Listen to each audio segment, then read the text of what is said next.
Listo, vamos a orar. Padre Santo, en esta noche venimos delante de tu presencia.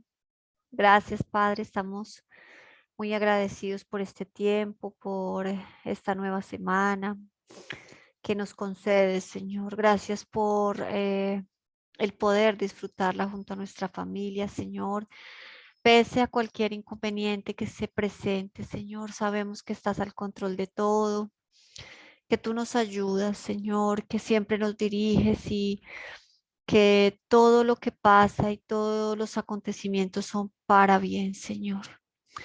Gracias, Padre, danos la fuerza necesaria para entenderlo, para continuar, para seguir fuertes, Señor, valientes, decididos, Padre, a continuar este camino por el cual nos trajiste, Señor.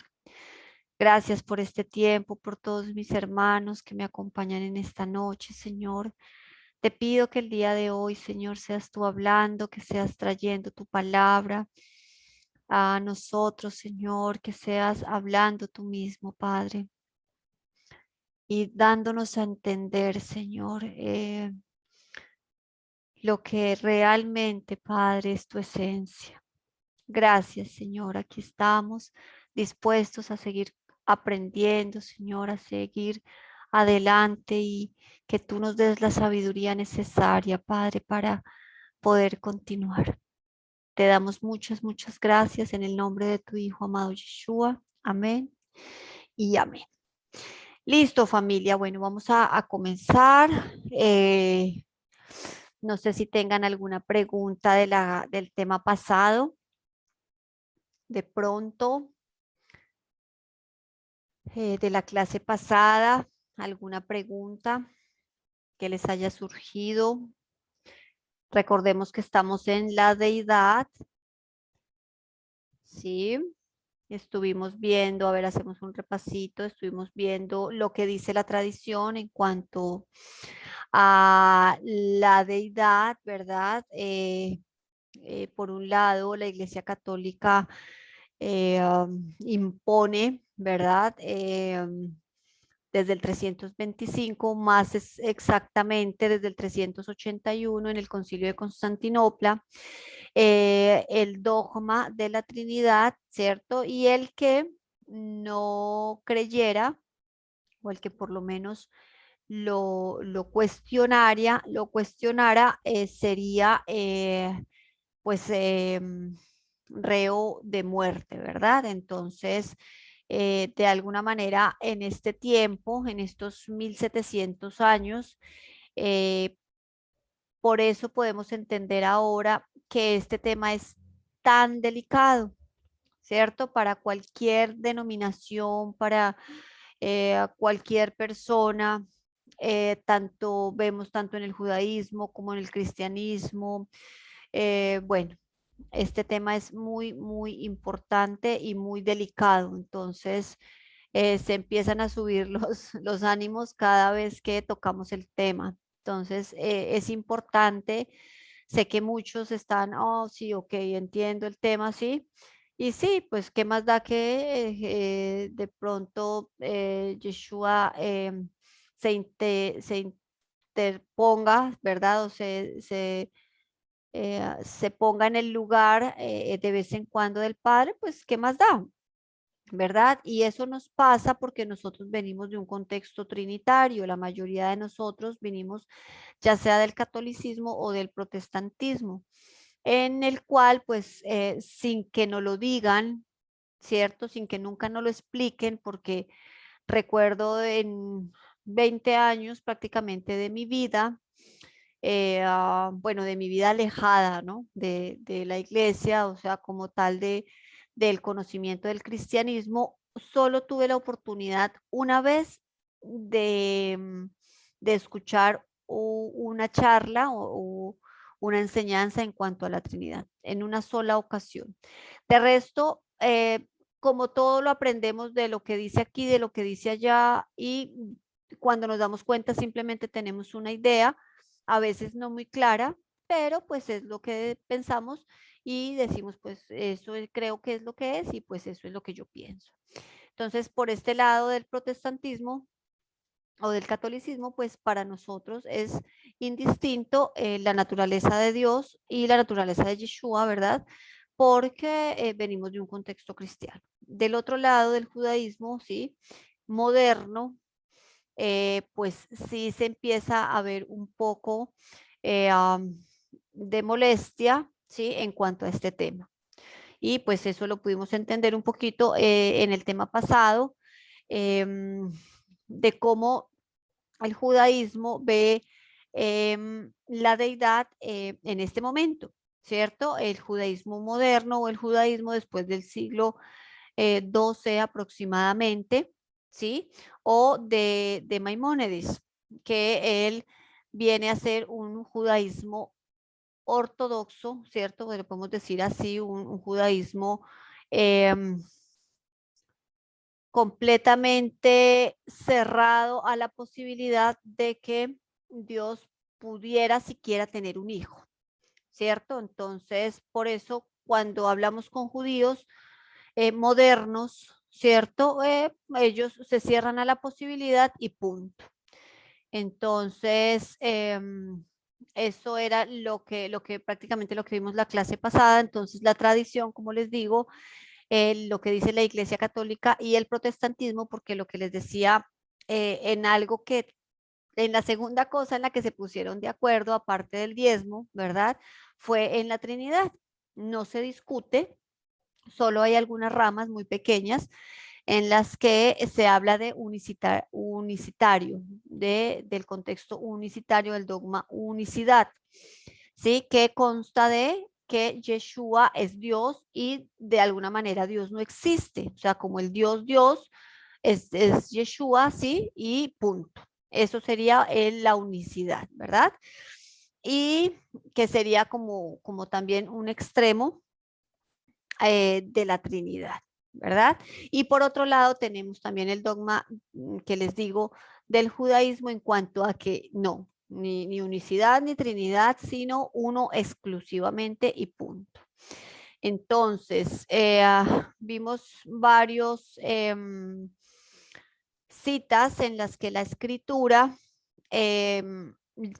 toma la tradición para decirnos que sí realmente existe una Trinidad. Entonces ellos nos ponen Mateo 28, 19, recordemos que es una cita añadida, ¿verdad? Eh, como prueba externa no tenemos sino solo los padres, algunos padres de la iglesia que citaron Mateo, pero nunca citaron Mateo de decir bautizando en el nombre del Padre, el Hijo y el Espíritu Santo, ¿sí? Si el texto hubiera estado, pues ellos lo hubieran citado de esa manera. Pero ellos dicen, o sea, lo obvian, entonces vemos que es una prueba, digamos, externa. Y en cuanto a una prueba interna de que no existe o que no existió Mateo 28, 19, es que los discípulos no bautizaron en el nombre del Padre, el Hijo y el Espíritu Santo. Ellos bautizaron en el nombre de Yeshua, así como se bautizaban todos los discípulos de cada rabino, ¿cierto? Ellos se bautizaban en el nombre del rabino, ¿verdad? ¿Qué era el nombre del rabino? Su interpretación de la Torah. Entonces, cuando uno decía, ay, me bautizo en el nombre de Yeshua, ¿cierto? Recordemos que hoy la cristiandad ha alargado tanto el nombre de Yeshua que todo lo hacen en el nombre de Yeshua, ¿cierto? Van y piden un trabajo en el nombre de Yeshua, todo es en el nombre de Yeshua o en el nombre de Jesús, ¿cierto? En el nombre de Jesús es para todo, pero en este caso era el bautizarse en el nombre de Yeshua, era tener parte con su interpretación de la Torá. Eso se trataba, eso era bautizarse en el nombre de un rabino. Y pues en el primer signo abundaban los rabinos, abundaban los discípulos y los bautizos, o sea, como tal, no bautizo como nosotros lo conocemos como hoy, ¿verdad? Sino el hacer tevilá. Entonces, vemos varias citas en las que pareciera, ¿verdad? Ellos dicen, sí, ve, ahí está la Trinidad, pero pues era simplemente como evidencia de lo que ellos dicen ¿cierto? Muchas veces sacando los textos de contexto.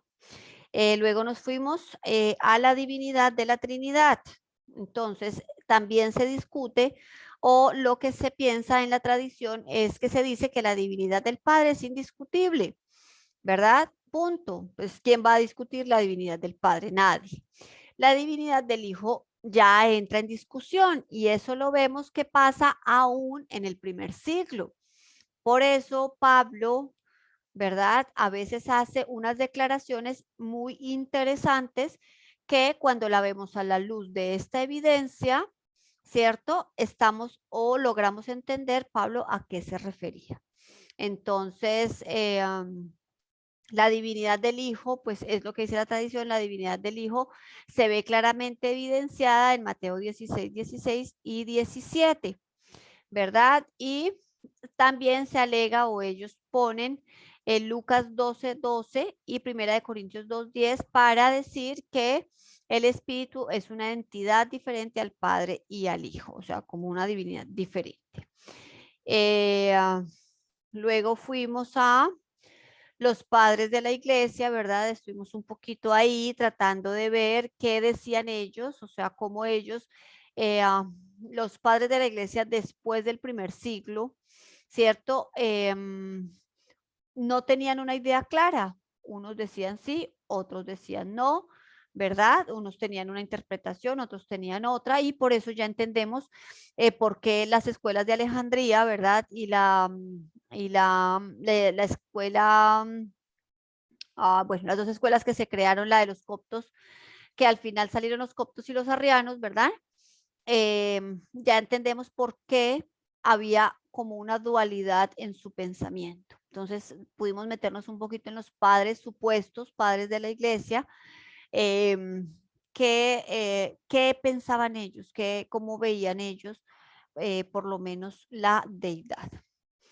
Y bueno, estuvimos acá, todo esto, padres de la iglesia. El concilio de Constantinopla era lo que les contaba, ¿verdad? Que desde aquí se creó el credo constantinopolitano, ¿cierto? Y también el credo de San Atanasio. Eh, ah, Toda esta parte, los 13 principios de fe del judaísmo por Maimónides. Estos los vimos, ¿cierto? Sí, creo que sí. Ay, no recuerdo. Sí, toda esta parte la vimos. Los 13 principios del judaísmo, porque ellos son tan radicales, ¿verdad? En creer que, o sea, la idea de ellos pensar siquiera que Dios tiene un hijo, ¿verdad? Es absolutamente loca. Ellos solo pensarlo les da algo, ¿sí? Es porque dice, todos sus 13 principios están pensados exclusivamente en eso.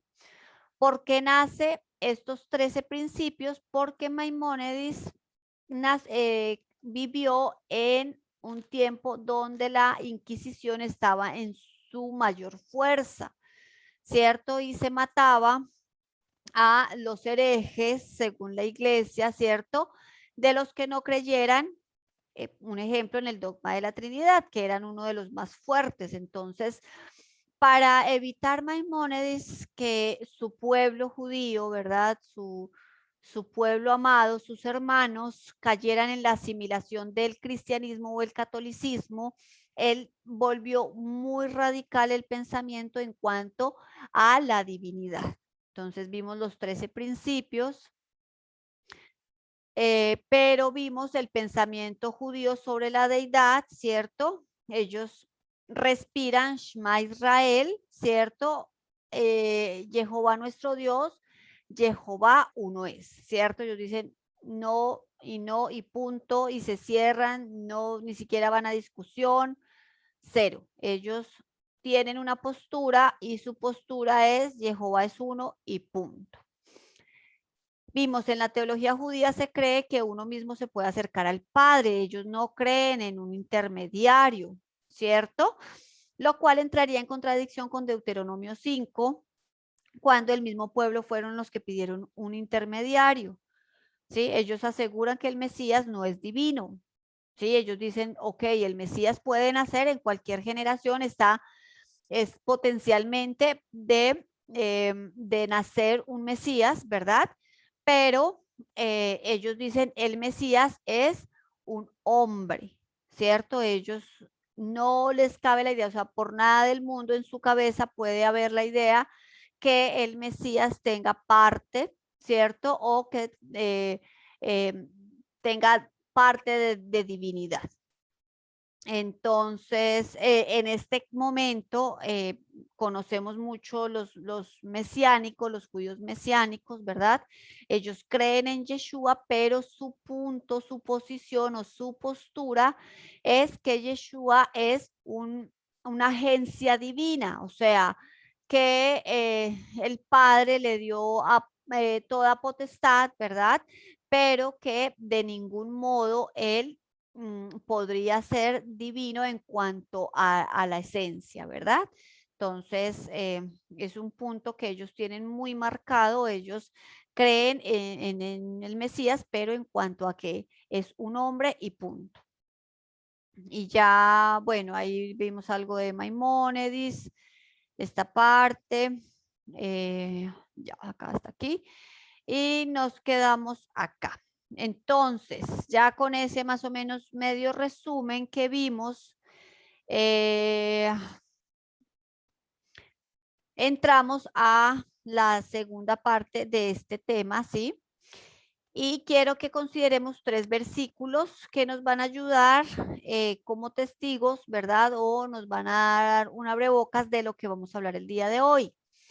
El primero es Primera de Corintios 15:47, que dice: el primer hombre es de la tierra, es terrenal, ¿verdad? Está hablando de Adán. El segundo hombre, que es el Señor, es del cielo, ¿cierto? Juan 8:23 dice, y les dijo, vosotros sois de abajo, está hablando Yeshua, y él dice, yo soy de arriba, vosotros sois de este mundo, y Yeshua les dice, yo no soy de este mundo. Primera de Juan 2:23 dice, todo aquel que niega al Hijo, tampoco tiene al Padre. El que confiesa al Hijo, tiene también al Padre, ¿verdad? Entonces, en este texto podemos ver un poco el pensamiento que ya venía rondando en el primer siglo y por qué los discípulos en varias ocasiones les tocó aclarar el tema en cuanto al Hijo, ¿cierto? Recordemos que el judaísmo del primer siglo, muchos, ellos veían bueno, había un solo Dios, ¿verdad? O sea, el único Dios, pero ellos se dejaba ver en el antiguo pacto, ¿cierto? En el Tanaj, se dejaba vislumbrar como dos poderes y para ellos no era ajeno, ¿cierto? Pero ya venían muchas ideas, se estaban formando ya muchos pensamientos en los que se creía que eh, Dios no tenía un hijo, ¿cierto? Entonces, eso lo podemos ver acá en Juan porque él aclara y él está diciendo que todo aquel que niega al Hijo tampoco tiene al Padre. Entonces, bueno, con estos 3 versículos, entonces, ahora sí nos vamos a ver qué nos dice la Biblia. Ya vimos lo que nos dice la tradición en cuanto al cristianismo, qué nos dice la tradición en cuanto al judaísmo, ¿cierto? Pero ahora vamos a ver qué dice la Biblia con respecto a la deidad. Entonces, vemos en Génesis 22, ¿sí? Dice, aconteció después de estas cosas que probó Dios a Abraham y le dijo, ¿sí? Y él respondió, heme aquí. Este es el episodio de Isaac, ¿verdad? Cuando Dios le pide en sacrificio a su hijo. Dice, y dijo, toma ahora tu hijo, el padre es el que está hablando, tu único, Isaac, a quien amas, y vete a tierra de Moriah y ofrécelo allí en holocausto sobre uno de los montes que yo te diré. Y extendió Abraham su mano y tomó el cuchillo para degollar a su hijo. Entonces el ángel de Jehová le dio voces desde el cielo y dijo, Abraham, Abraham. Y él respondió, heme aquí. Y dijo, está hablando el ángel, no extiendas tu mano sobre el muchacho ni le hagas nada, porque ya conozco que temes a Dios por cuanto no me rehusaste tu hijo, tu único, ¿verdad? Cuando nosotros leemos la escritura y no estamos pendientes, ¿verdad?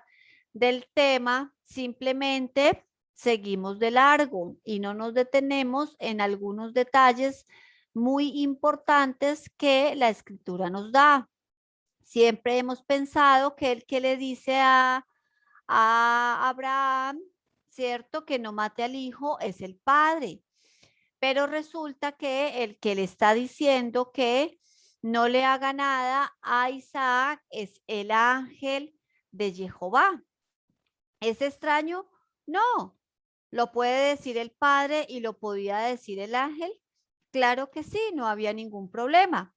El problema es, o el problema empieza, ¿verdad? O radica en que el ángel le dice a Abraham que por cuanto no me rehusaste tu hijo, tu único, ¿verdad?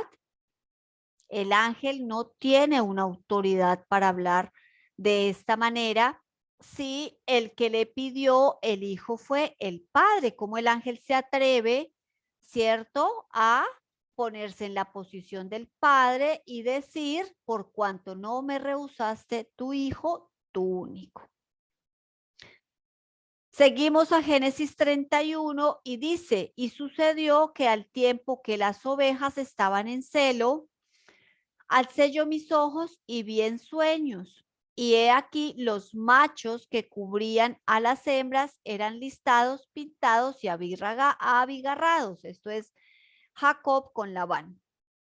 Y me dijo el ángel de Dios en sueños, Jacob, y yo le dije, heme aquí. Y él dijo, alza ahora tus ojos y verás que todos los machos que cubren a las hembras son listados, pintados y abigarrados, porque yo he visto todo lo que Labán te ha hecho. Yo soy el Dios de Betel, donde tú ungiste la piedra y donde me hiciste un voto. Levántate ahora y sal de esta tierra y vuélvete a la tierra de tu nacimiento. Entonces, como el ángel nuevamente, cierto que es el que está hablando con Jacob, se atreve a decir, yo soy el Dios de Betel. Solo ha habido un ángel que se ha atrevido a decir eso, ¿verdad? Y ya sabemos qué pasó con él y a dónde está, ¿cierto? Entonces, vemos que ya se está volviendo familiar, ¿sí? Que un ángel tome la posición del padre. ¿Cómo puede pasar esto? Vamos a Génesis 48. Y bendijo José diciendo, el Dios en cuya presencia anduvieron mis padres, Abraham e Isaac, el Dios que me mantiene desde que yo soy hasta este día, el ángel que me liberta de todo mal, bendiga a estos jóvenes y sea perpetuado en ellos mi nombre y el nombre de mis padres, Abraham e Isaac, y multiplíquense en gran manera en medio de la tierra, ¿verdad? Lo que les digo, cuando nosotros venimos desde un contexto cristiano, trinitario, que la palabra nos diga que el ángel que me liberta de todo mal, yo sigo al siguiente versículo, ¿verdad? Si nosotros pudiéramos lograr entender un poco el pensamiento judío, ya nos estaríamos incomodando, ¿verdad? Porque cómo va a existir o cómo un ángel se va a atrever a decir, ¿cierto? O cómo Jacob se atreve a decir que hay un ángel que me liberta de todo mal. Solo hay una persona o bueno, una entidad o una sola persona en la escritura que es quien liberta de todo mal, ¿verdad? Y eso no se lo podemos atribuir pues a un ángel. Ahora nos vamos a Éxodo 3. Apacentando Moisés las ovejas de Jetro su suegro, sacerdote de Madián, llevó las ovejas a través del desierto y llegó hasta Horeb, monte de Dios.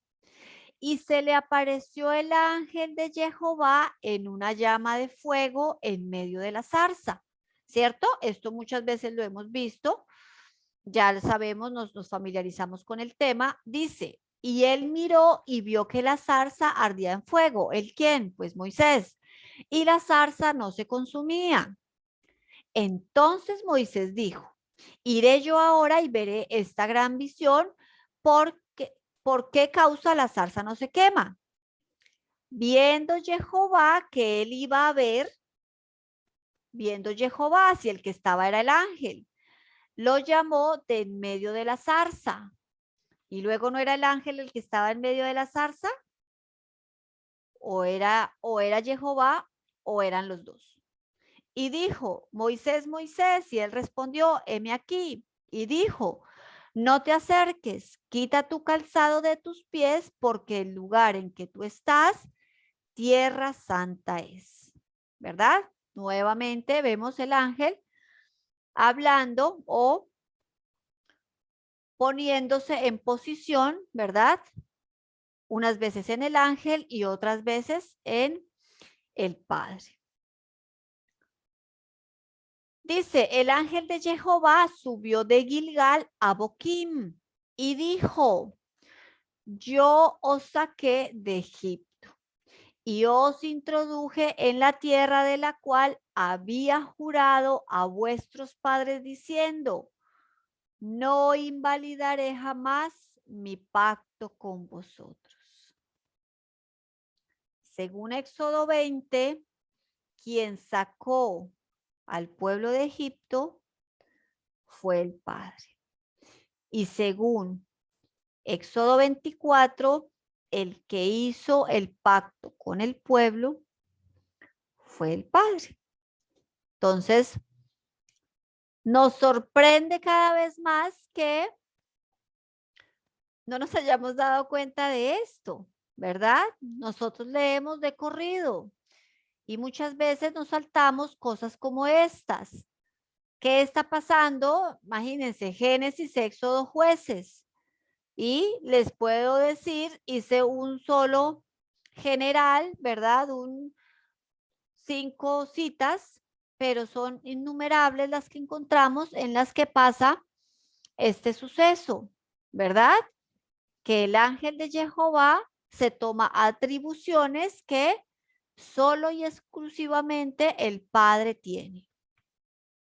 Ahora entramos a una frase, una frase muy utilizada en el primer siglo, ¿verdad? Que se llama o se dice o dice la palabra.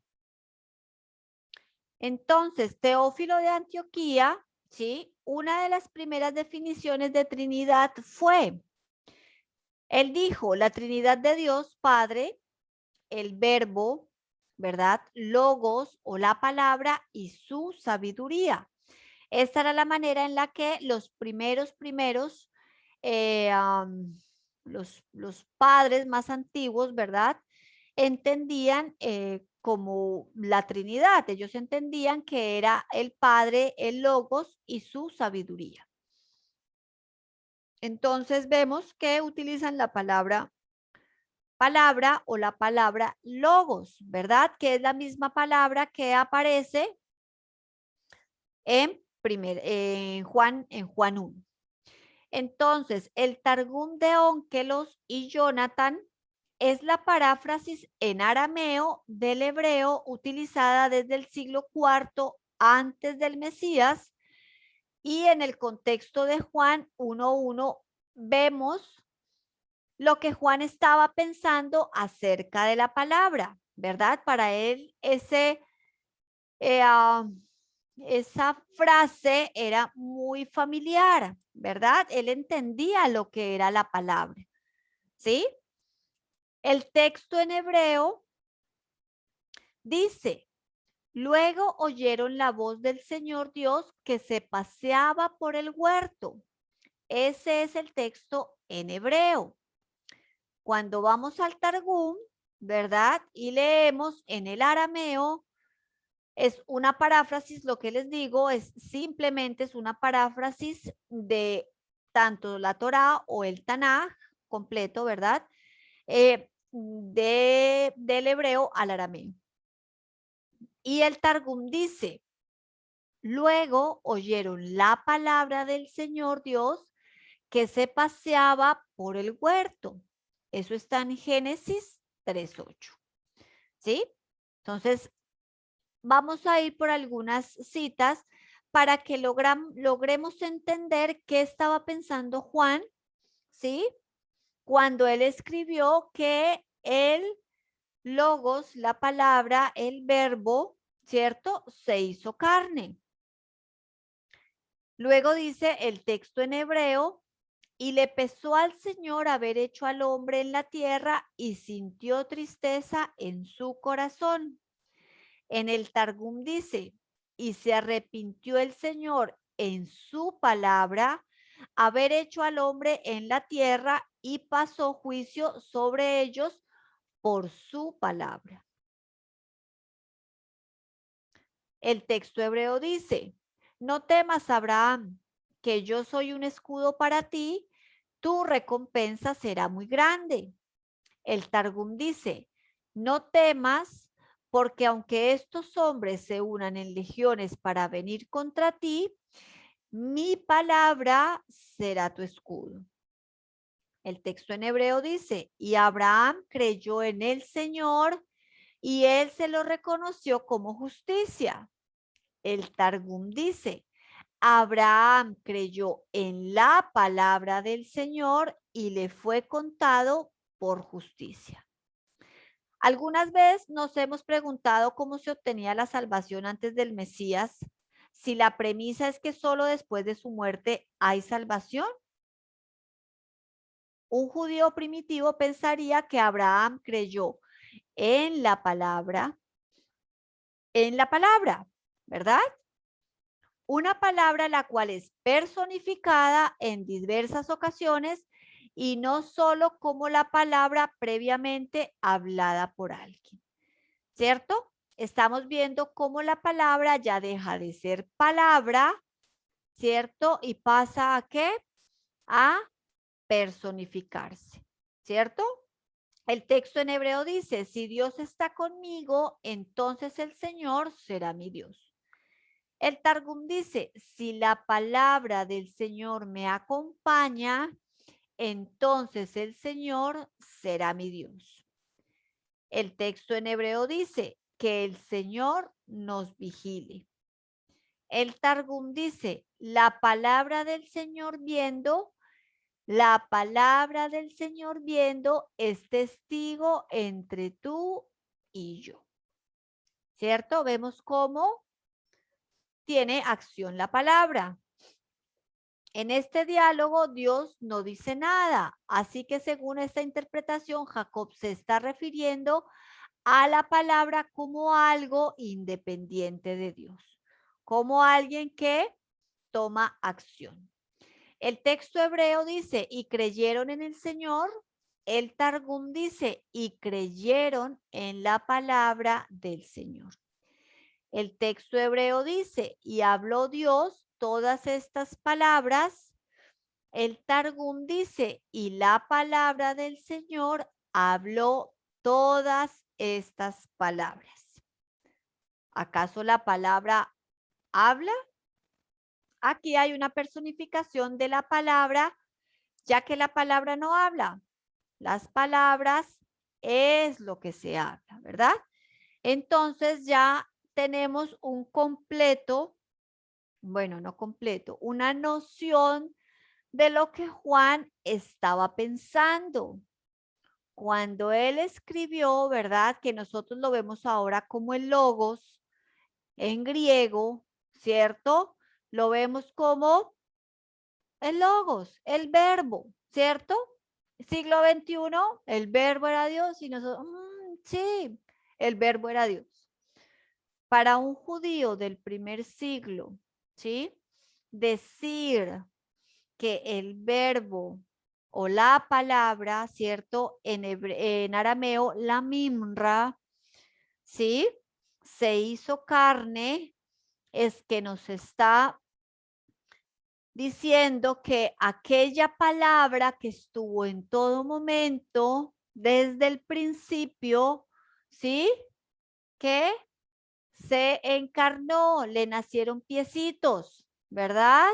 Y habitó entre nosotros y vimos su gloria, gloria como la del unigénito del Padre, ¿verdad?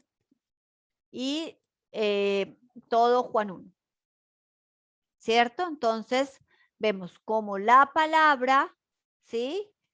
Toma ya no solo acción, ¿cierto? Sino un cuerpo, ¿sí? Una encarnación, podríamos decirlo así. Entonces, esto es más o menos para que me vayan empezando a coger como un poquito el hilo con respecto a lo que estamos hablando, ¿sí? Sé que todos estamos igual, como diciendo, bueno, ¿y qué? ¿Sí? Porque venimos de un contexto trinitario, pero por unos minutos pongámonos en un contexto, ¿verdad? De un único Dios y que solo Él, ¿verdad? Merece o solo a Él se le debe toda la gloria y toda la honra, ¿verdad? A nadie más. Entonces, si nos ponemos un poquito en los zapatos de la otra parte, vamos a lograr entender, ¿sí? Con más profundidad este tema. Y al cerrar les voy a decir por qué estamos o por qué nosotros decidimos dar este tema en este curso. Entonces, yo tengo un papel, ¿sí? Yo pongo mis palabras en ese papel. Yo pongo mis palabras en el papel. Entonces, yo soy el papel es yo existo sin el papel existe sin mí, ¿cierto? Es exactamente lo mismo que estamos viendo, ¿sí? ¿Qué pasó con la palabra? ¿Sí? El Padre habló una palabra, ¿cierto? Esta palabra se personifica, ¿verdad? Pero, ¿es el Padre o es solo la palabra? ¿Cierto? Bueno, sigamos para que vayamos cogiendo un poquito más de luz en cuanto al tema. Entonces, ahora vamos aquí. El que cabalga sobre las nubes. Dice Deuteronomio 33, no hay como el Dios de Jesurún, quien cabalga sobre los cielos para tu ayuda y sobre las nubes con su grandeza. Isaías 19 dice, Profecía sobre Egipto. He aquí que Jehová monta sobre una ligera nube y entrará en Egipto, y los ídolos de Egipto temblarán delante de él, y desfallecerá el corazón de los egipcios dentro de ellos. El Salmo 68 dice: reinos de la tierra, cantad a Dios, cantad al Señor. Al que cabalga sobre los cielos de los cielos, que son desde la antigüedad, he aquí dará su voz, poderosa voz. Daniel 13 dice: miraba yo en la visión de la noche, y he aquí con las nubes del cielo venía uno como un hijo de hombre, que vino hasta el anciano de días y le hicieron acercarse delante de él. Entonces, como vemos, ¿sí? Al que cabalga sobre las nubes, al que viene sobre una ligera nube, ¿cierto? He aquí el que viene en las nubes.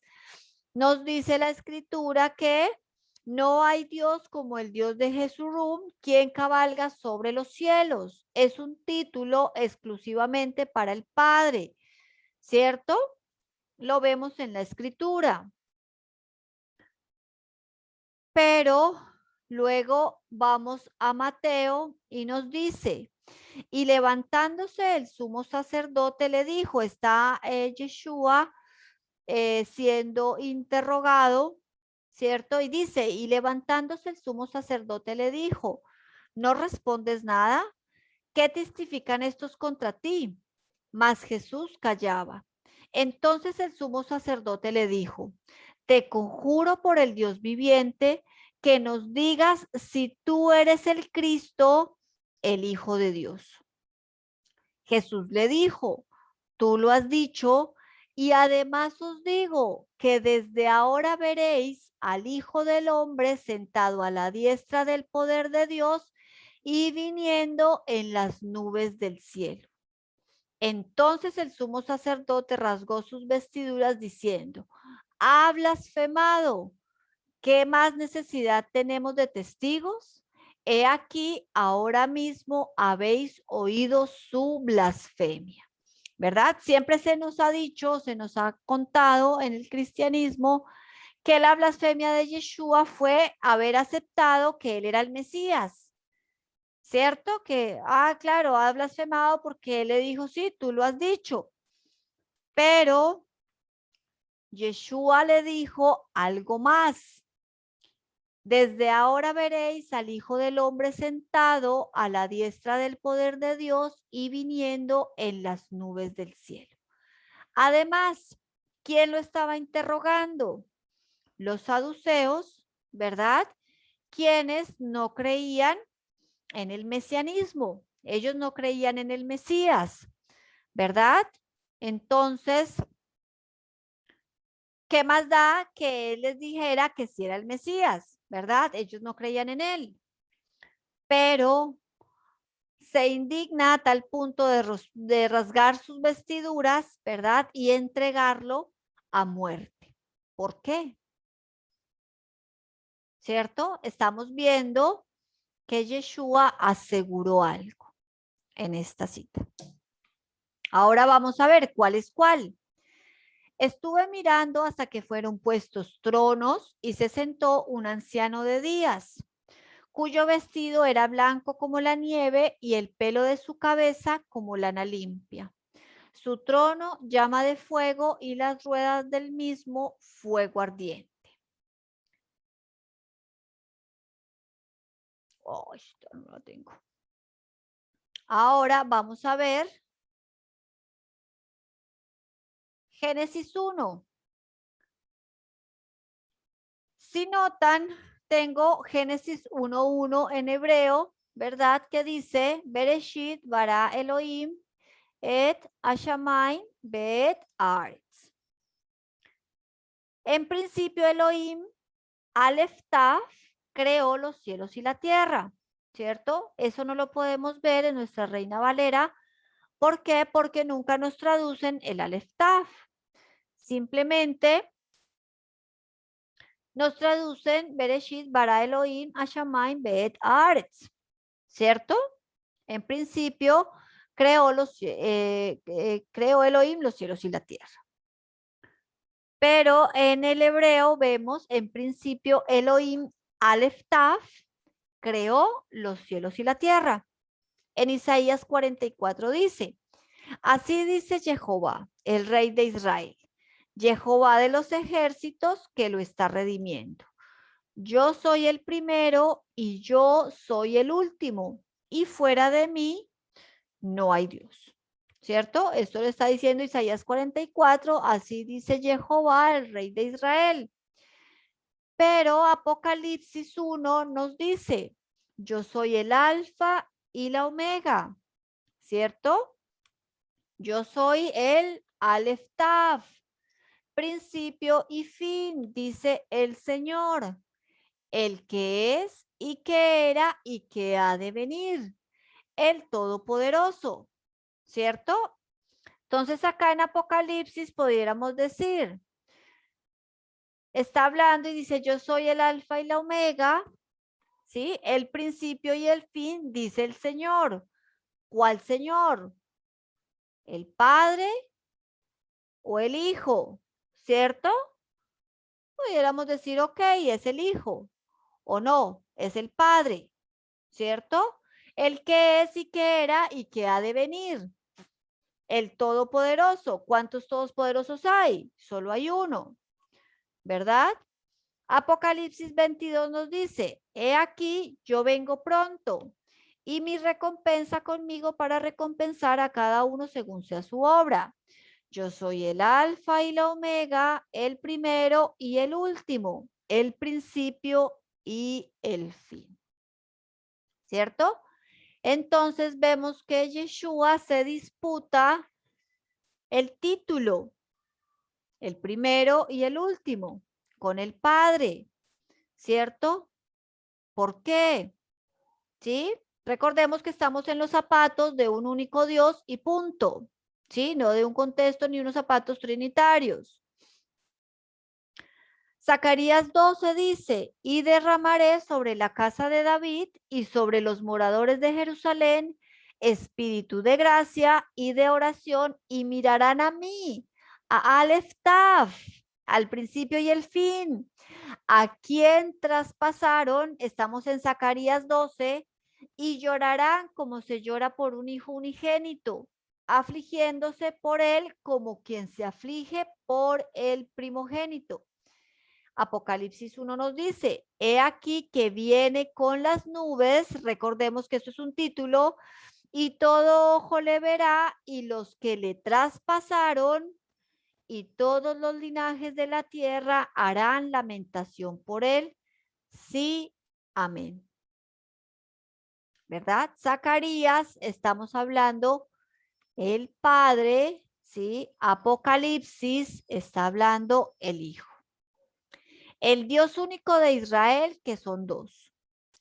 En los escritos de hace 2000 años, a Dios se le conoce como Insof, indescriptible, que es espíritu y se enseña que tiene un hijo que habita con él desde la eternidad y que al hijo se le conoce de varias maneras, como el Malach de Jehová, el mensajero de Dios o ángel de Dios, Melech, rey o gobernante de parte de Dios. La palabra, el Dabar en hebreo, la Mimra, la palabra en arameo, la diestra del Señor, Metatron, Sar Apanim, o ministro o príncipe del rostro, príncipe que manifiesta la apariencia de Dios, Adán Catmón, Adán primario, el hombre de arriba, Jehová Acatán, el Dios pequeño, Jehová Agadol es Dios grande, o el Hijo del Hombre. Todos estos términos han sido utilizados por las tradiciones judías desde hace 2000 años para referirse al Hijo de Dios, como se le considera como el mediador entre Dios y los hombres, es quien ha manifestado a Dios. Vamos a ver a Filón de Alejandría, ¿sí? Es un hombre que vivió 125 años, nació antes de Yeshua, ¿verdad? de que la mimra, de que la palabra fuera visible, de que estuviera en la tierra, pero vamos a ver cómo Filón de Alejandría ya tenía una idea. Dice, así pues, como la ciudad concebida previamente en el espíritu del arquitecto no ocupa lugar fuera de él, sino se halla impresa en el alma del artífice, de la misma manera, el mundo de las formas ejemplares no puede existir en otro lugar que no sea el logos divino, que las forjó con ordenado plan. Otro texto dice, en efecto, Dios, el pastor y rey, guía como un rebaño la tierra, el agua, el aire, el fuego, las plantas y todos los animales que hay en ellos, las cosas mortales y las divinas, incluso las naturalezas celestes. Otro texto, los guía conforme con la justicia y la ley, habiéndoles impuesto su recto logos, su hijo primogénito, quien tomará a su cargo como jefe subordinado de un gran rey. Y vamos a ver un escrito que tiene él sobre el contexto de Génesis 18 de la visita de los tres hombres a Abraham. Dice, las cosas más naturales a aquellos que son capaces de ver hacen la escritura presente.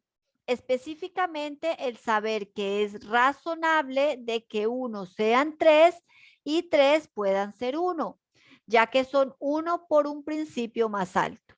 Pero cuando contando con los poderes principales, el creativo y el real, él parece ser tres para la mente humana.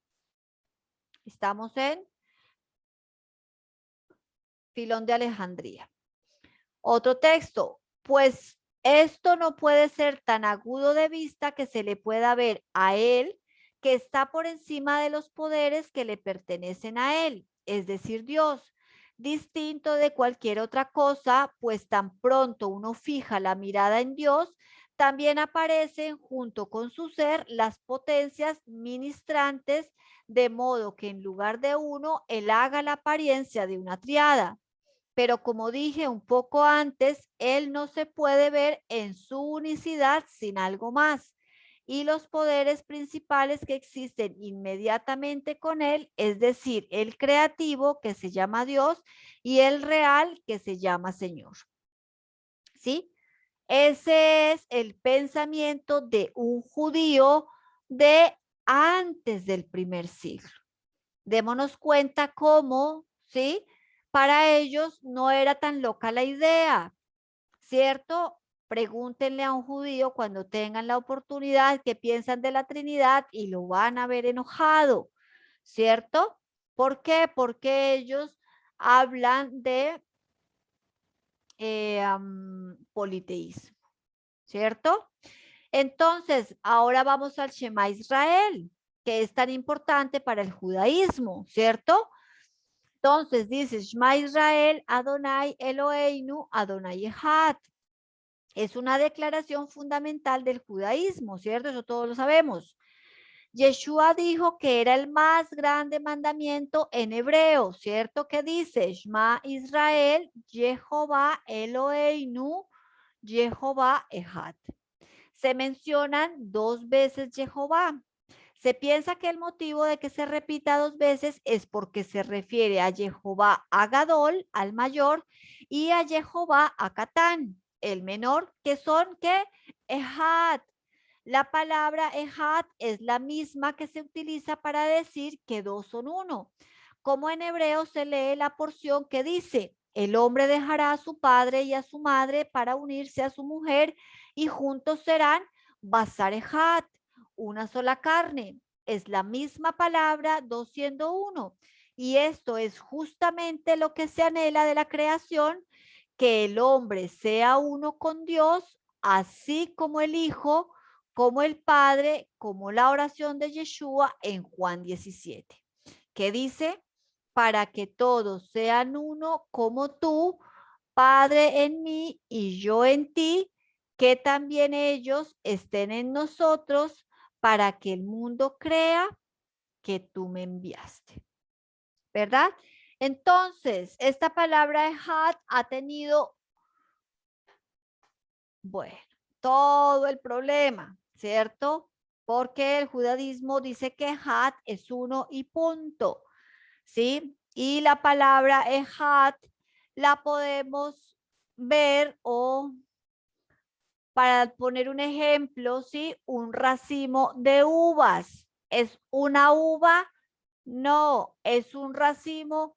Sí. ¿Cierto? Es una manera más fácil de poder entender la palabra ejat, ¿cierto? No es ejat uno único y no más, es ejat en unidad compuesta, ¿verdad? Entonces, ¿por qué razón tomamos la decisión de meter este tema tan delicado para algunas personas en este curso? Porque entrando a las raíces hebreas, ay, no me digan que yo no le estoy compartiendo la pantalla.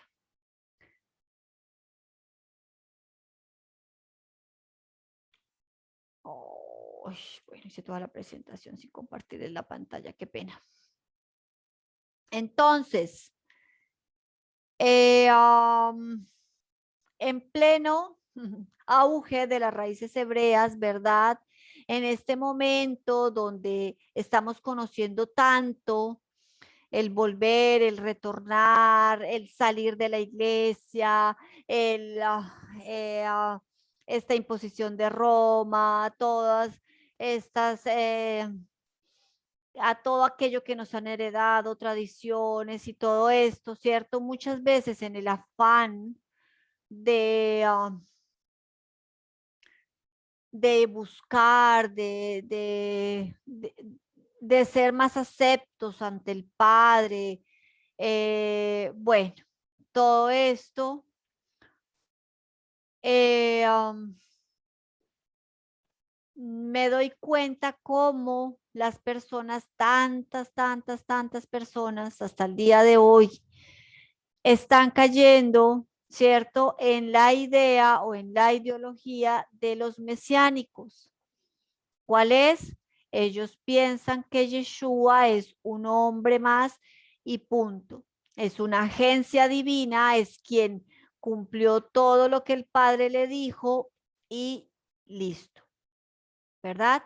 Por eso hicimos la exposición de la mejor manera, entendible, sencilla, aunque el tema es muy arduo, muy complicado, ¿verdad? Eh, ah, Tratamos de hacerlo lo más sencillo posible para ponernos en los dos zapatos.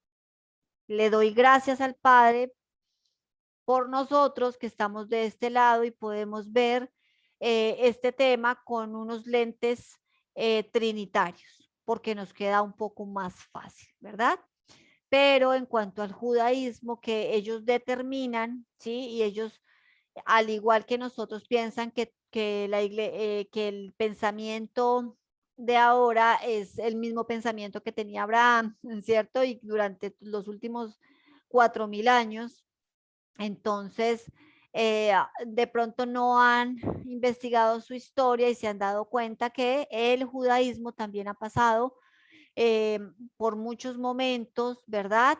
Y muchos cambios y también mucha asimilación y también mucho adoctrinamiento, al igual que el cristianismo.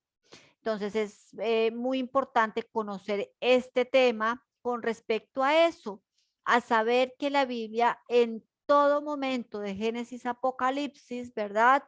Cuenta una historia, ¿verdad? De una deidad compuesta, ¿cierto? El padre y el hijo intercambian posiciones sin ningún problema, ¿cierto? Recordemos que la escritura nos dice que Yeshua es la imagen visible del Dios invisible. Yo con esa escritura tengo y punto, ¿verdad? Pero sí vamos a tener que pasar por muchos lugares o por, bueno, dependiendo de quién querramos aprender, ¿cierto? Con muchas ideas que de pronto en el afán de querer como que separarnos un poquito de este cristianismo que bueno, durante años a muchos le hicieron daño, a muchos, bueno, en fin, ¿cierto? Entonces, irnos ahora hasta el otro extremo, como lo están haciendo muchísimos cristianos o muchas personas que están retornando a la fe hebrea, pero lo están haciendo de una manera incorrecta. ¿Cuál es una manera incorrecta? Negando al Hijo, ¿verdad? Diciendo, aceptándolo como Mesías, pero negando su divinidad y pues el tema, aunque no es fácil, para mí es contundente en cuanto a la escritura. Entonces, les dejo el tema hasta aquí. Era solo completar lo que nos faltaba. Pero sí quiero, por favor, que ustedes me cuenten cómo vieron el tema, qué les pareció, eh, cómo lo ven ahora, lo ven de la misma manera, en fin. Entonces, los escucho.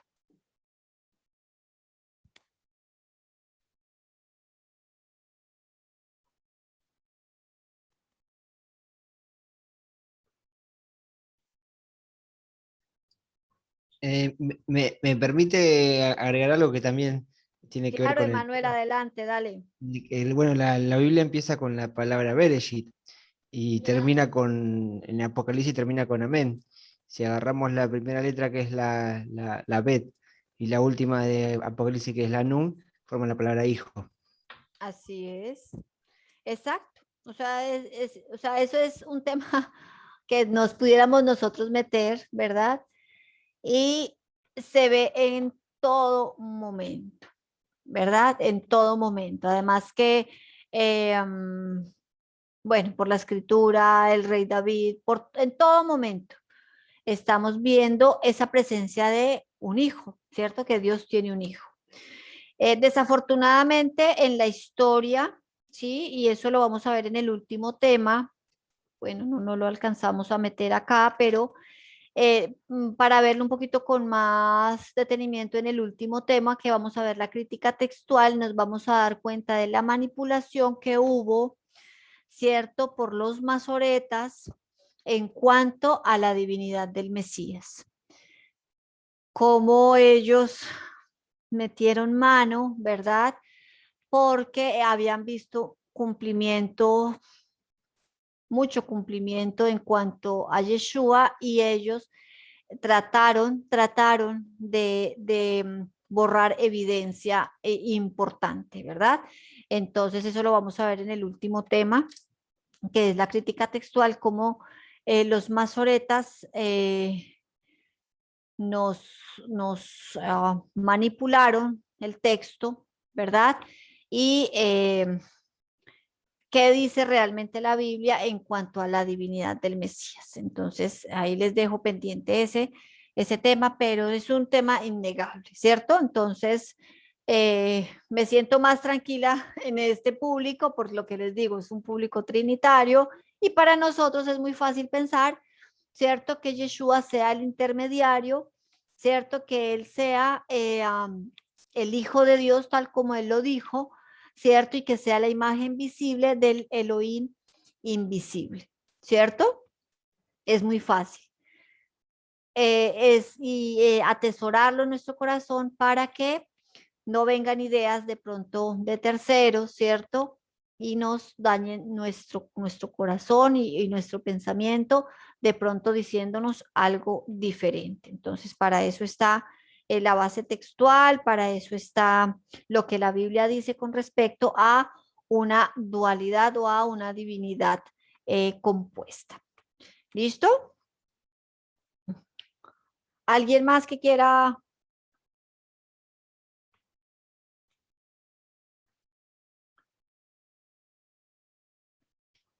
preguntar? Le quería preguntar, vio que, ¿qué piensa usted? Vio que en Juan 8:56, Yeshua dice, Abraham, vuestro padre, se regocijó en que vería mi día y lo vio y fue lleno de alegría. ¿Usted piensa que lo llevó a ver Abraham al Mesías? Claro, porque es como lo que vimos, ellos creían en la palabra y ellos entendían el tema de la palabra completamente, ¿cierto? Ellos creían en ese poder, ¿cierto? Que es innegable en el Tanaj. Entonces, no solo él, sino el rey David y Moisés y todos ellos entendían perfectamente lo que era el ángel de Jehová, o lo que era la palabra, o lo que era la Dabar, o lo que era este poder majestuoso, ¿cierto? Entonces, claro, así es.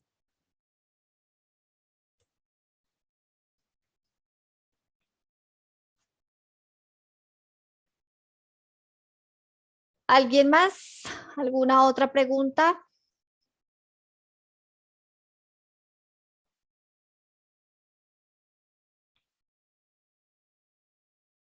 Miriam,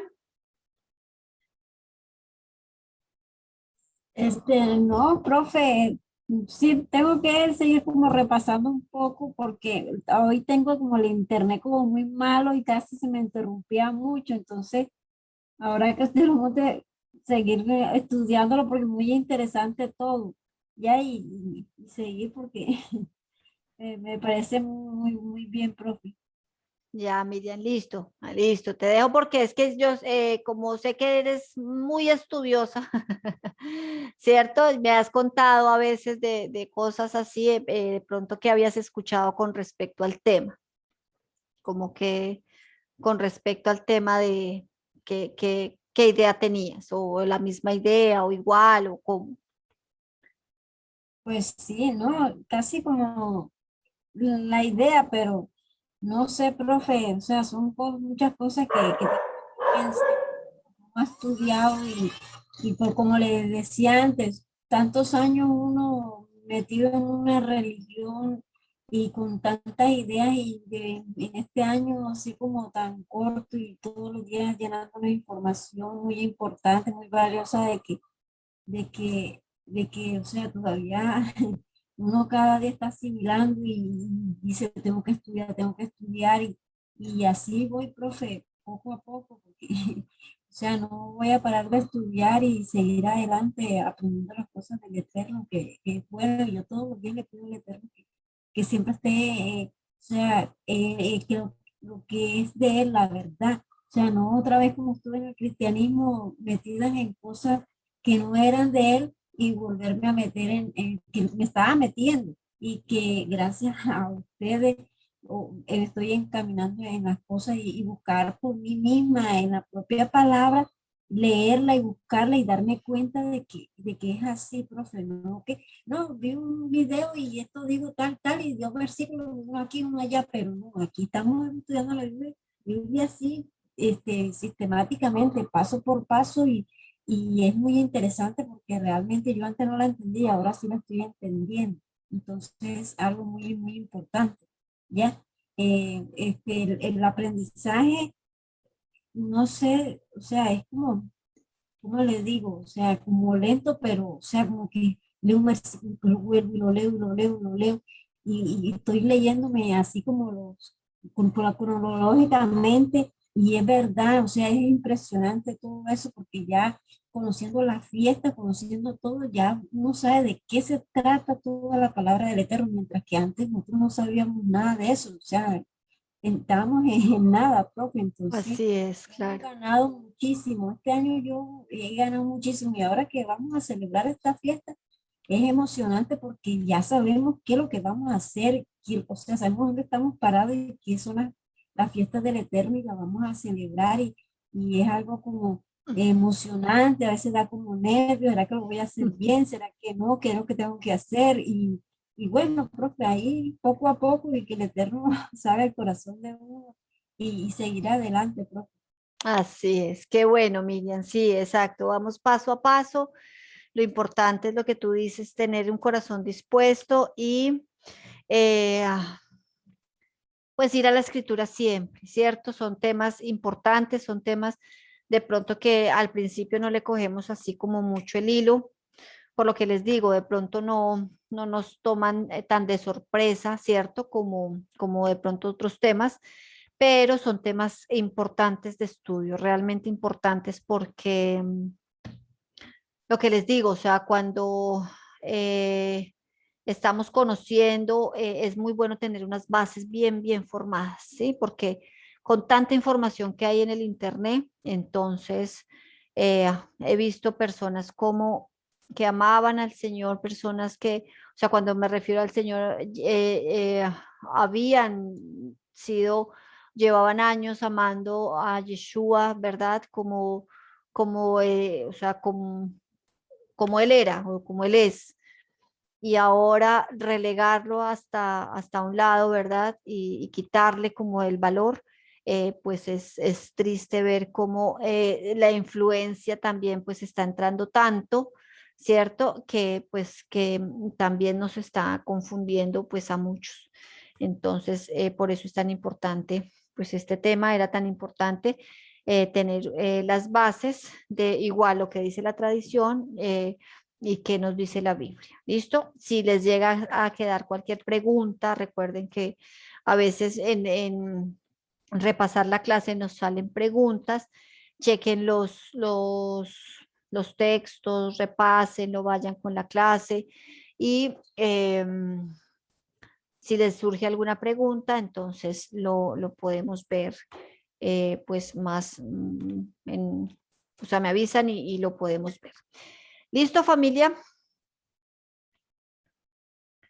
Entonces, pues si no hay más preguntas, vamos a orar para poder terminar.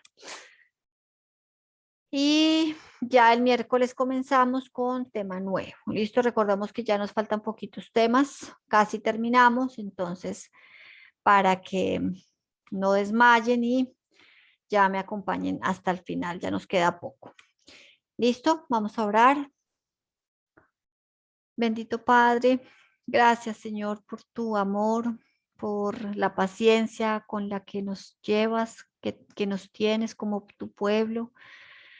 Padre, te pedimos que tú mismo nos enseñes, Señor, que seas tú hablando a cada corazón, Padre, y realmente mostrándonos, Señor, lo que has querido enseñarnos desde el principio, Señor.